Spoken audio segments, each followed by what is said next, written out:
Welcome to the French Tech Wire funding recap for the week ending September 26. The numbers coming out of France's startup scene were optimistic last week. We saw 23 companies raise 271.8 million euros. Climate and energy were the big sectors, followed by AI and software. So let's take a closer look at those. Hello, Helen. So a single EV charging company raised more money than all of Silicon Valley's climate tech deals last month combined. That's right, Chris. Waat just secured 100 million euros, and here's what's really interesting. They're already profitable, which almost never happens with startups at this stage. They've got 20,000 charging points installed, and they're bringing in 70 million euros in annual revenue.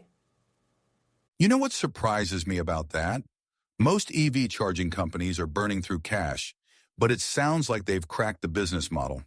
That's exactly right. And they're not just installing chargers, they're thinking way ahead. They're partnering with Renault to use second life batteries for energy storage, which could be a game changer for grid stability. And speaking of sustainability, look at what Goodvest is doing. They've got 200 million euros under management already, making sustainable investing accessible to everyday people. They're aiming for 1 billion euros by 2027. I noticed there was another massive raise in the food sector. What's the story there? Nxtfood raised 49 million euros.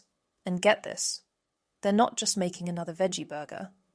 They've developed this sci-fi sounding technology called wet extrusion that lets them make everything from plant-based nuggets to, get this, artificial sole meunière. As in? Yes, fake fish. Or, in this case, sole. So, French startups are really focusing on solving major global challenges. That's right. And here's another perfect example.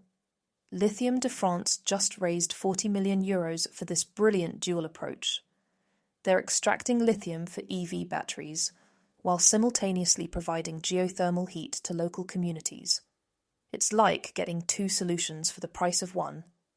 That's interesting timing, given all the concerns about lithium supply chains and energy independence in Europe. You know what's really catching my eye? The sheer diversity of the innovation happening. Take the AI sector. We've got companies tackling everything from healthcare to emotion recognition. That's right.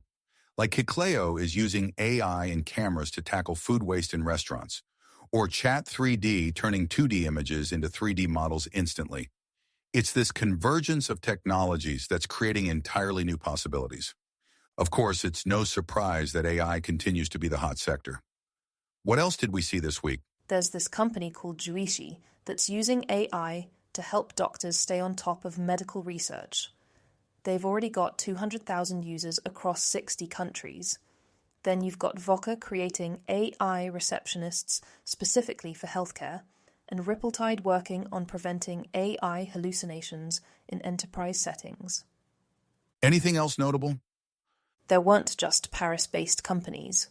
Companies based in Bordeaux, Strasbourg, Grenoble, Lyon, and Dijon all raised money.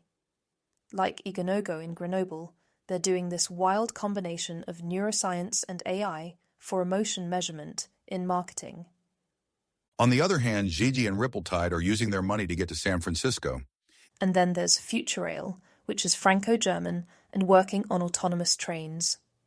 And their team includes ex-Tesla autopilot leads. Or look at Enakl. They're headquartered in Casablanca, but have strong French connections.